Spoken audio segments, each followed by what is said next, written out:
सबसे पहले let's understand the fundamental geographical shift जो लेटर वैदिक पीरियड को डिफाइन करता है। ऋग्वैदिक पीरियड में आर्यंस प्राइमरीली सप्त सिंधु रीजन में कन्फाइंड थे, जो कि इंडस और उसकी ट्रिब्यूटरीज का एरिया है। बट नाउ फोकस मूव करता है ईस्ट की तरफ टुवर्ड्स द गैंजेटिक दुआब। सवाल ये है कि ये माइग्रेशन क्यों हुआ। इसका प्राइमरी रीजन था रिसोर्स प्रेशर और फर्टाइल लैंड की तलाश। इस ईस्टवर्ड एक्सपेंशन को समझने के लिए हमें सतपथा ब्राह्मणा का एक बहुत इंपॉर्टेंट लेजेंड देखना होगा, द लेजेंड ऑफ विदेह माधव। इस स्टोरी में बताया गया है कि अग्नि यानी फायर ईस्टवर्ड मूव कर रही है और फॉरेस्ट्स को बर्न कर रही है, जब तक वो सदानीरा रिवर यानी मॉडर्न डे गंडक तक नहीं पहुंचती। ये सिर्फ एक माइथोलॉजिकल स्टोरी नहीं है, बल्कि ये एक हिस्टोरिकल प्रोसेस का मेटाफर है। ये दर्शाता है कि कैसे आर्यंस ने फॉरेस्ट्स को क्लियर करके अपनी टेरिटरी एक्सपैंड की। समझ आयो? फायर यहाँ डिफॉरेस्टेशन का टूल है, लेकिन सिर्फ फायर काफी नहीं थी। गैंजेटिक वैली के फॉरेस्ट्स डेंस मॉनसून फॉरेस्ट्स थे, और वहां की सॉइल इंडस रीजन की तरह सॉफ्ट नहीं थी। वहां की मिट्टी हार्ड एल्यूवियल सॉइल थी। कॉपर या ब्रॉन्ज के टूल्स इतने स्ट्रॉन्ग नहीं थे कि इन डेंस जंगल्स को काट सके या डीप प्लाउइंग कर सके। यहाँ एंट्री होती है आयरन टेक्नोलॉजी की, जिसे टेक्स्ट्स में श्याम आयस या कृष्ण आयस कहा गया है अराउंड 1000 बीसीई। आयरन हार्डर और स्ट्रॉन्गर था। आयरन एक्सिस ने डेंस फॉरेस्ट्स को क्लियर करना पॉसिबल बनाया, और आयरन टिप्ड प्लाउशेयर्स ने हार्ड सॉइल को डीप टर्न करना अलाउ किया। जब आप मिट्टी को गहराई तक प्लाव करते हैं तो न्यूट्रिएंट साइकिल बेटर होती है और प्रोडक्टिविटी बढ़ती है। So iron was the technological catalyst जिसने सेटलमेंट को इंडस से गंगा वैली तक शिफ्ट किया। इस प्रोसेस के चलते ट्राइब्स जो पहले अलग अलग थीं, वो मर्ज होने लगी। फॉर एग्जाम्पल पुरु और भारता ट्राइब्स मिलकर कुरु किंगडम बन गए, दिल्ली मेरठ रीजन, और तुर्वशा और क्रिवी मिलकर पांचाला बन गए। ये नए रीजन्स कुरु और पांचाला लेटर वैदिक कल्चर के एपिसेंटर बन गए। तो जियोग्राफिकल शिफ्ट सिर्फ मूवमेंट नहीं था, ये टेक्नोलॉजिकल एवोल्यूशन और पॉलिटिकल कंसोलिडेशन का रिजल्ट था। अब हम देखते हैं कि ज्योग्राफी और इकोनॉमी बदलने से पॉलिटिकल स्ट्रक्चर में क्या ड्रास्टिक चेंजेस आए। ऋग्वैदिक पीरियड में सोसाइटी जना बेस्ड थी, मतलब लोग अपनी ट्राइब या लीनिएज से आइडेंटिफाई करते थे। King was purely a tribal chief. Listen carefully. लेकिन लेटर वैदिक पीरियड में ये शिफ्ट हो गया जनपदा की तरफ। जन मतलब लोग और पदा मतलब पैर, फुटहोल्ड। जब ट्राइब्स एक जगह सेटल हो गई एग्रीकल्चर की वजह से, तो उनका अटैचमेंट टेरिटरी यानी लैंड से हो गया। अब आइडेंटिटी ब्लड रिलेशन से नहीं, बल्कि रीजन से डिफाइन होने लगी। यहीं से राष्ट्र या टेरिटोरियल स्टेट का कॉन्सेप्ट इमर्ज हुआ। इस ट्रांजिशन में राजा की पावर एब्सोल्यूट होने लगी। पहले जो पॉपुलर असेंबलीज थीं, सभा और समिति, जहां सब लोग मिलकर डिसीजंस लेते थे, उनकी इंपॉर्टेंस खत्म हो गई। अब डिसीजंस चीफ्स और ब्राह्मण्स लेने लगे, और विमेन को सभा से पूरी तरह एक्सक्लूड कर दिया गया। पावर अब सेंट्रलाइज हो रही थी। राजा की इस बढ़ती हुई पावर को लेजिटिमाइज करने के लिए रिलीजन का सहारा लिया गया। डिवाइन किंगशिप की थियरी एस्टैब्लिश की गई। राजा अब सिर्फ प्रोटेक्टर नहीं था, वो देवताओं का रिप्रेजेंटेटिव बन गया। इस अथॉरिटी को मेंटेन करने के लिए ग्रैंड सैक्रिफाइसेस इंट्रोड्यूस किए गए। अश्वमेधा यज्ञ यानी हॉर्स सैक्रिफाइस सिर्फ एक रिचुअल नहीं था, ये एक टेरिटोरियल क्लेम था। जहां तक घोड़ा जाएगा वो जमीन राजा की। राजसूय यज्ञ कोरोनेशन के टाइम होता था, जो राजा को सुप्रीम पावर देता था। और वाजपेय यानी कि chariot race internal supremacy prove करने के लिए था। इन रिचुअल्स का मकसद था लोगों के मन में राजा के लिए अनक्वेश्चन्ड ओबीडियंस क्रिएट करना। इकोनॉमिक फ्रंट पर भी बड़ा बदलाव आया। ऋग्वेदा में लोग राजा को बलि देते थे, जो कि एक वॉलंटरी गिफ्ट था। लेटर वैदिक पीरियड में ये वॉलंटरी बलि एक मैंडेटरी टैक्स बन गया। राजा ने अपने ऑफिसर्स अपॉइंट किए, जैसे संग्रहित्री यानी टैक्स कलेक्टर, ताकि रेगुलर रेवेन्यू आए। ये टैक्स सिस्टम ही स्टेट फॉर्मेशन की बैकबोन बना। बिना पैसों के ना आर्मी बन सकती थी, ना एडमिनिस्ट्रेशन। तो आप देख रहे हैं, एग्रीकल्चर से सेटलमेंट आया, सेटलमेंट से टेरिटरी बनी, टेरिटरी को कंट्रोल करने के लिए राजा पावरफुल हुआ, और पावर को सस्टेन करने के लिए टैक्सेशन और रिचुअल्स का कॉम्प्लेक्स सिस्टम बनाया गया। ये एक पूरा चेन रिएक्शन है, from nomadism to statehood. Political changes के साथ साथ सोशल स्ट्रक्चर में भी रिजिडिटी आने लगी, जो आगे चलकर इंडियन सोसाइटी का डिफाइनिंग फीचर बन गई। ऋग्वेदिक सोसाइटी फ्लेक्सिबल थी, लेकिन लेटर वैदिक पीरियड में वर्ना सिस्टम क्रिस्टलाइज हो गया, मतलब जम गया। इसका थियोलॉजिकल बेस हमें ऋग्वेदा के 10th मंडला के पुरुषा सुक्ता में मिलता है, जहां बताया गया है कि सोसाइटी एक कॉस्मिक बीइंग यानी कि पुरुषा के बॉडी पार्ट से बनी है। ब्राह्मण मतलब माउथ, क्षत्रिया मतलब आर्म्स, वैश्या मतलब थाइज और शूद्र मतलब फीट। ये समझना जरूरी है कि ये डिवीजन प्योरली फंक्शनल नहीं रहा, ये हेरिडिटरी बन गया। मतलब अब आपका स्टेटस आपके काम से नहीं, बल्कि आपके बर्थ से डिसाइड होने लगा। मोबिलिटी खत्म हो गई, एक शूद्र चाहकर भी ब्राह्मण नहीं बन सकता था। सोसाइटी में डिफरेंशिएशन क्लियर हो गया। ब्राह्मण्स नॉलेज और रिचुअल मोनोपोली होल्ड करते थे, क्षत्रियाज पावर और डिफेंस, वैश्याज प्रोडक्शन और टैक्स देते थे यानी कि ट्रिब्यूट पेयर्स, और शूद्रास को सिर्फ सर्विस के लिए रखा गया। शूद्रास को उपनयना संस्कार यानी सेक्रेड थ्रेड सेरेमनी से डिनाई कर दिया गया, जो कि एजुकेशन और वैदिक नॉलेज का गेटवे था। इस स्ट्रैटिफिकेशन को और कॉम्प्लेक्स बनाया गोत्र सिस्टम ने। ओरिजिनली गोत्र का मतलब था काउपेन, जहां पूरी क्लैन की गायें बंधती थीं। धीरे धीरे ये कॉमन एंसेस्टर का सिग्निफायर बन गया। गोत्र सिस्टम ने मैरिज रूल्स को स्ट्रिक्ट कर दिया थ्रू गोत्र एक्सॉगमी। इसका मतलब है कि आप अपने ही गोत्र में शादी नहीं कर सकते। क्यों? क्योंकि सेम गोत्र वाले भाई बहन माने जाते थे। इसने सोशल नेटवर्क्स को कंट्रोल किया और प्रॉपर्टी और लीनिएज को प्रिजर्व किया। साथ ही इंडिविजुअल की लाइफ को डिसिप्लिन करने के लिए आश्रमा धर्म का कंसेप्ट डेवलप हुआ, जो कि बाद में जबाला उपनिषद में क्लियरली मेंशन्ड है। लाइफ को 4 स्टेजेस में बांटा गया। ब्रह्मचर्य मतलब स्टूडेंट लाइफ, गृहस्था मतलब हाउस होल्डर, वानप्रस्था मतलब पार्शियल रिटायरमेंट और संन्यासा मतलब रिनंसिएशन। तो ये ध्यान रहे कि गृहस्था आश्रम सबसे इंपॉर्टेंट था, क्योंकि ये बाकी तीनों स्टेजेस को सपोर्ट करता था इकोनॉमिकली। प्रोडक्शन और रिप्रोडक्शन यही होता था। ये इंस्टीट्यूशनल फ्रेमवर्क्स जैसे वर्ना, गोत्रा और आश्रमा सोसाइटी को स्टेबलाइज करने के लिए बनाए गए थे, ताकि हर इंसान का रोल फिक्स हो और सोशल ऑर्डर मेंटेन रहे, भले ही वो इनइक्वालिटी पर बेस्ड हो। अब हम बात करेंगे इकोनॉमिक ट्रांजिशन की, क्योंकि इकोनॉमी ही वो इंजन है जो सोसाइटी और पॉलिटिक्स को ड्राइव करती है। हमने देखा कि कैसे आर्यंस पैस्टोरलिज्म यानी पशुपालन से सेडेंट्री एग्रीकल्चर की तरफ शिफ्ट हुए। ये शिफ्ट फंडामेंटल था, लेकिन ये पॉसिबल कैसे हुआ? इसके पीछे एग्रीकल्चरल टेक्नोलॉजी का बहुत बड़ा हाथ था। आयरन टिप्ड प्लाउशेयर, जिसे फला कहते हैं, ने कल्टीवेशन का पूरा सीन बदल दिया। पहले लकड़ी के हल से सिर्फ ऊपर की मिट्टी खुरची जा सकती थी, लेकिन आयरन प्लाव हैवी था और डीप सॉइल पेनिट्रेशन करता था। इसको खींचने के लिए 6, 12 या कभी-कभी 24 ऑक्सन लगते थे। सोचो जरा, इतनी पावर लगाने का रिजल्ट क्या निकला? यील्ड एफिशिएंसी ड्रास्टिकली बढ़ गई। क्रॉप्स में भी शिफ्ट आया। जौ यानी बार्ले, जो पहले मेन क्रॉप था, अब सेकेंडरी हो गया। प्राइमरी स्टेपल्स बन गए राइस यानी व्रीही और व्हीट यानी गोधुमा।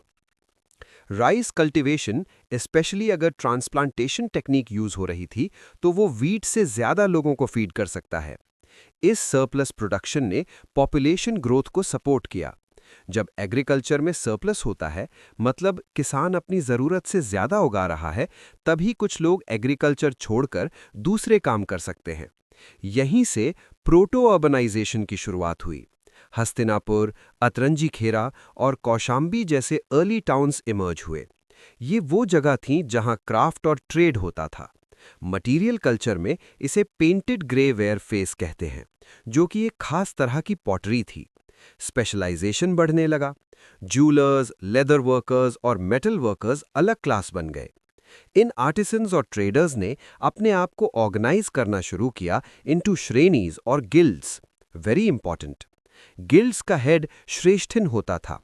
ये गिल्ड्स प्राइसेस डिसाइड करती थीं और क्वालिटी कंट्रोल करती थीं। ट्रेड बढ़ने के साथ बार्टर सिस्टम लिमिटेड हो गया। हमें ट्रांजिशन दिखता है निष्का और सतमाना का। पहले ये गोल्ड या सिल्वर ऑर्नामेंट्स थे जो गले में पहने जाते थे, लेकिन बाद में ये वेट के हिसाब से करेंसी यूनिट्स की तरह यूज होने लगे। करेंसी के आने से ट्रेड फैसिलिटेट हुआ और इकोनॉमी में फ्लूइडिटी आई। तो आयन प्लाव से शुरू हुई कहानी शहरों, गिल्ड्स और करेंसी तक पहुंची। ये इकोनॉमिक कॉम्प्लेक्सिटी ही थी जिसने बड़े एम्पायर्स खड़े करने का बेस तैयार किया। इकोनॉमी और सोसाइटी बदल रही थी तो रिलीजन कैसे पीछे रहता? लेटर वैदिक पीरियड में रिलीजन का नेचर ड्रास्टिकली ट्रांसफॉर्म हुआ। ऋग्वेदिक पीरियड में लोग नेचर गॉड्स की पूजा करते थे, जैसे इंद्र, रेन और वॉर, और वरुणा, कॉस्मिक ऑर्डर। क्यों? क्योंकि पास्टोरल लाइफ में बारिश और प्रोटेक्शन सबसे जरूरी था। लेकिन अब सेटल्ड एग्रीकल्चर लाइफ में इनकी इंपॉर्टेंस कम हो गई, इनका सुप्रीम स्टेटस लॉस्ट हो गया। उनकी जगह प्रजापति यानी क्रिएटर ब्रह्मा ने ले ली, जो अब सुप्रीम पोजीशन पर थे। रुद्र, जो बाद में शिवा बने, और विष्णु, प्रिजर्वर, प्रोमिनेंट हो गए। विष्णु लोगों के प्रोटेक्टर बन गए क्योंकि सेटल्ड लाइफ में स्टेबिलिटी चाहिए थी, और रुद्र कैटल के प्रोटेक्टर। डेमीगॉड्स जैसे गंधर्वाज, अप्सराज और नागाज को भी पैंथियन में जगह मिली, जो लोकल ट्रेडिशंस के असिमिलेशन को दिखाता है। लेकिन सबसे बड़ा चेंज आया मोड ऑफ वर्शिप में। पहले प्रेयर सिंपल थी, डिवोशन बेस्ड थी। अब रिलीजन रिचुअलिज्म और प्रीस्टली डोमिनेंस का शिकार हो गया। यज्ञस यानी सैक्रिफाइसेस अब मैकेनिकल हो गए। इसका मतलब था कि अगर आपने मंत्र सही पढ़ा और विधि सही की तो रिजल्ट मिलना ही चाहिए। जैसे मशीन में इनपुट डालो तो आउटपुट निकलता है। ब्राह्मण्स ने नॉलेज पर मोनोपोली बना ली। उन्होंने कहा कि गॉड्स को कंट्रोल करने का पावर उनके मंत्रस में है। रिलीजन अब स्पिरिचुअल ग्रेस के लिए नहीं, बल्कि मटीरियल गेन्स के लिए होने लगा। ज्यादा गायें, कैटल, सन्स और विक्ट्री चाहिए थी। इस प्रोसेस में कैटल स्लॉटर मैसिव स्केल पर होने लगा। बड़े बड़े यज्ञस में हजारों एनिमल्स की बलि दी जाती थी। गेस्ट को गोघना यानी काउ किलर या ईटर कहा जाने लगा, क्योंकि गेस्ट के आने पर बीफ खिलाना ऑनर की बात थी। ये रिचुअलिस्टिक कम्प्लेक्सिटी इतनी बढ़ गई कि मॉरल इंटेंट पीछे छूट गया और सिर्फ रिचुअल एक्यूरेसी मैटर करने लगी। ये एक ट्रांजैक्शनल रिलेशनशिप बन गया बिटवीन ह्यूमंस और गॉड्स, जिसके मिडलमैन ब्राह्मण्स थे। इस सिस्टम ने ब्राह्मण्स की पावर को एब्सोल्यूट बना दिया, लेकिन साथ ही साथ सोसाइटी पर इकोनॉमिक बर्डन भी डाला, क्योंकि कैटल एग्रीकल्चरल इकोनॉमी की बैकबोन थे और उनका स्लॉटर अनसस्टेनेबल होता जा रहा था। जब किसी सिस्टम में एक्सेस हो जाता है तो रिएक्शन आना नेचुरल है। लेटर वैदिक पीरियड के एंड तक रिचुअलिज्म और प्रीस्टली मोनोपोली के खिलाफ एक स्ट्रॉन्ग फिलोसॉफिकल डिसेंट या विरोध शुरू हुआ। लोग, स्पेशली थिंकिंग क्लास, डिससैटिस्फाइड थे। वाई? पहली बात, सैक्रिफाइसेस बहुत एक्सपेंसिव थे। दूसरी बात, लार्ज स्केल कैटल स्लॉटर से एग्रीकल्चरल इकोनॉमी हर्ट हो रही थी। तीसरा, लोग सवाल उठाने लगे कि क्या सिर्फ मंत्र पढ़ने से साल्वेशन मिल सकता है। इस डिसकंटेंट को लीड किया क्षत्रिय थिंकर्स और फॉरेस्ट हर्मिट्स ने। उन्होंने मैकेनिकल राइट्स की एफिकेसी पर क्वेश्चन मार्क लगाया। ये डिसेंट हमें अरण्यकास यानी फॉरेस्ट बुक्स में मिलता है। अरण्यकास एसेंशियली ब्राह्मणास के कंक्लूडिंग पोर्शंस हैं, जो उन लोगों के लिए लिखे गए थे जो जंगलों में रहते थे, यानी हर्मिट्स। अरण्यकास ने एक मेजर शिफ्ट मार्क किया, फ्रॉम कर्मकांडा यानी रिचुअल एक्शन टू जनकांडा यानी नॉलेज। समझ रहे हो शिफ्ट को? उन्होंने रिचुअल्स को रिजेक्ट नहीं किया, बल्कि उन्हें रीइंटरप्रेट किया एलेगोरिकली। उन्होंने कहा कि असली सैक्रिफाइस बाहर की आग में जानवर को डालना नहीं है, बल्कि अपने अंदर के एंगर और ईगो को बर्न करना है। सैक्रिफाइस एक इंटरनल स्ट्रगल है, एनिमल किलिंग नहीं। उन्होंने सिंबलिज्म को लिटरलिज्म के ऊपर रखा। फॉर एग्जाम्पल, बाहर की अग्नि को अंदर की प्राणा और तपस से रिप्लेस किया। मेडिटेशन यानी ध्यान पर एम्फेसिस दिया गया। ये टेक्स्ट्स एक ब्रिज की तरह थे, जिन्होंने रिजिड रिचुअलिस्टिक वेदास को आने वाले फिलोसॉफिकल उपनिषद से जोड़ा। अरण्यकास ने रिलीजन को फिजिकल परफॉर्मेंस से उठाकर मेंटल और स्पिरिचुअल लेवल पर ला खड़ा किया। ये एक इंटेलेक्चुअल रेवोल्यूशन था, जिसने कहा कि रिचुअल से ज्यादा इंपॉर्टेंट है रिचुअल के पीछे का मीनिंग समझना। इसने बाद में बुद्धिज्म और जैनिज्म जैसे मूवमेंट्स के लिए भी ग्राउंड प्रिपेयर किया, जिन्होंने अहिंसा और इंटरनल प्योरिफिकेशन पर जोर दिया। आरण्यकास ने जो इंटेलेक्चुअल चिंगारी जलाई थी, वो उपनिषद्स में एक पूरी आग बन गई।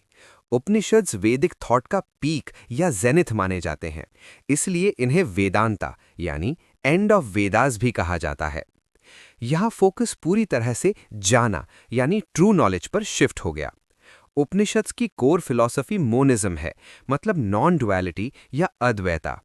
इनका मेन गोल था ब्राह्मण यानी यूनिवर्सल कॉस्मिक सोल और आत्मन यानी इंडिविजुअल सोल के बीच के रिलेशन को समझना। एक फेमस महावाक्य है, तत्वमसि यानी दाओ आर्ट दैट। इसका सिंपल मतलब है, तू वही है, यानी तुम्हारी आत्मा और इस ब्रह्मांड की सुप्रीम पावर अलग नहीं है, दोनों एक ही हैं। जैसे समंदर की बूंद समंदर ही होती है, वैसे ही आत्मन ब्रह्मांड का हिस्सा है। ये रियलाइजेशन ही अल्टीमेट नॉलेज है। उपनिषद्स ने कुछ की मेटाफिजिकल कॉन्सेप्ट्स इंट्रोड्यूस किए जो आज भी हिंदुइज्म का कोर हैं। सबसे पहले समसारा, ये साइकिल ऑफ बर्थ, डेथ और रीबर्थ है। माना गया कि हम इस साइकिल में फंसे हुए हैं। इस साइकिल को ड्राइव करता है कर्मा यानी एक्शन। अच्छे कर्म का अच्छा फल, बुरे का बुरा, और यही डिसाइड करता है अगला जन्म। लेकिन अल्टीमेट गोल इस साइकिल में घूमना नहीं, बल्कि इससे बाहर निकलना है, जिसे मोक्ष कहा गया। मोक्ष तब मिलता है जब आत्मन को रियलाइज हो जाए कि वो ब्राह्मण है। मेथडोलॉजी की बात करें तो उपनिषद्स डायलॉग्स के फॉर्म में है, गुरु और शिष्य के बीच की चर्चा। एग्जाम्पल के लिए बृहदारण्य का उपनिषद में याज्ञवल्क्य गार्गी डिबेट है, जो दिखाता है कि उस समय विमेन इंटेलेक्चुअल्स भी थीं जो डीप फिलोसॉफिकल क्वेश्चंस पूछती थीं। दूसरा एग्जाम्पल सत्यकामा जबाला का है, जिसे उसके सच बोलने की वजह से ब्राह्मणहुड मिला, ना कि बर्थ से। ये दिखाता है कि शुरुआत में कैरेक्टर बर्थ से ज्यादा इंपॉर्टेंट था। उपनिषद्स ने वैदिक रिलीजन को रिचुअल्स से निकालकर डीप फिलॉसफी और स्पिरिचुअलिटी में ट्रांसफॉर्म कर दिया। जैसे जैसे वैदिक सोसाइटी कॉम्प्लेक्स होती गई, वैदिक नॉलेज को प्रिजर्व करना और रिचुअल्स को सही तरीके से परफॉर्म करना मुश्किल होने लगा। ओरल ट्रेडिशन से चीज़ें बदल सकती थीं, इसलिए नॉलेज को कोडिफाई या सिस्टमेटाइज करने की ज़रूरत पड़ी। इस प्रोसेस में वेदांगाज यानी लिम्स ऑफ वेदा डेवलप हुए। ये 6 ऑक्सिलरी डिसिप्लिन्स थे जो वेदास को समझने के लिए ज़रूरी थे। बिल्कुल ध्यान से सुनिए। फर्स्ट है शिक्षा यानी फोनेटिक्स, क्योंकि मंत्र का प्रोनाउंसिएशन अगर गलत हुआ तो मीनिंग बदल जाएगा और रिचुअल फेल हो जाएगा।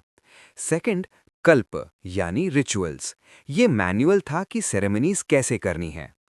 थर्ड, व्याकरण यानी ग्रामर, पाणिनि की अष्टाध्यायी इसका बेस्ट एग्जाम्पल है, लैंग्वेज को रूल्स में बांधने के लिए। फोर्थ, निरुक्ता यानी एटिमोलॉजी, वर्ड्स के ओरिजिन को समझने के लिए, बाय यास्का। फिफ्थ, छंदा यानी मेट्रिक्स, वैदिक हिम्स एक स्पेसिफिक मीटर या रिदम में होते थे। एंड सिक्स्थ, ज्योतिषा यानी एस्ट्रोनॉमी, ये भविष्य बताने के लिए नहीं, बल्कि रिचुअल्स का सही वक्त यानी मुहूर्त निकालने के लिए था, क्योंकि माना जाता था कि प्लैनेटरी पोजीशन सैक्रिफाइस के आउटपुट को इफेक्ट करती हैं। इन वेदांगास के बाद डेवलप हुआ सूत्र लिटरेचर। सूत्र का मतलब होता है थ्रेड। ये नॉलेज को बहुत शॉर्ट, कंडेंस्ड रूल्स, अफोरिज्म्स में लिखने का स्टाइल था, ताकि स्टूडेंट्स इसे आसानी से मेमोराइज कर सकें। कम शब्दों में ज्यादा बात कहना। कल्प सूत्रास को 3 पार्ट्स में डिवाइड किया गया, जो लेटर लॉज का बेस बने। पहला श्राउत सूत्रास, जो बड़े पब्लिक सैक्रिफाइसेस, ग्रैंड यज्ञास के रूल्स बताते थे। दूसरा गृह्य सूत्रास, जो डोमेस्टिक राइट्स के लिए थे, जैसे बर्थ, मैरिज, विवाह और फ्यूनरल, अंत्येष्टि। हर हाउस होल्डर को ये फॉलो करने होते थे। तीसरा और सबसे इंपॉर्टेंट सोशली, धर्म सूत्रास, ये सेक्युलर लॉज, सोशल ड्यूटीज और वर्णा सिस्टम के लॉज कंटेन करते थे। यही धर्म सूत्रास आगे चलकर स्मृतिज जैसे मनुस्मृति का बेस बने। धर्म सूत्रास ने सिविल और क्रिमिनल लॉ की शुरुआत की। इस लिटरेचर का सिग्निफिकेंस ये है कि इसने वैदिक रिलीजन को एक ऑर्गेनाइज्ड हिंदुइज्म में बदल दिया। अब हर चीज के लिए, प्रोनाउंसिएशन से लेकर शादी और चोरी की सजा तक, एक लिखा हुआ नियम यानी कोड था। सोसाइटी अब कस्टम से नहीं, कोडिफिकेशन से चलने लगी थी। यहाँ से एंशिएंट इंडियन लीगल सिस्टम की रूट्स हमें दिखाई देती हैं।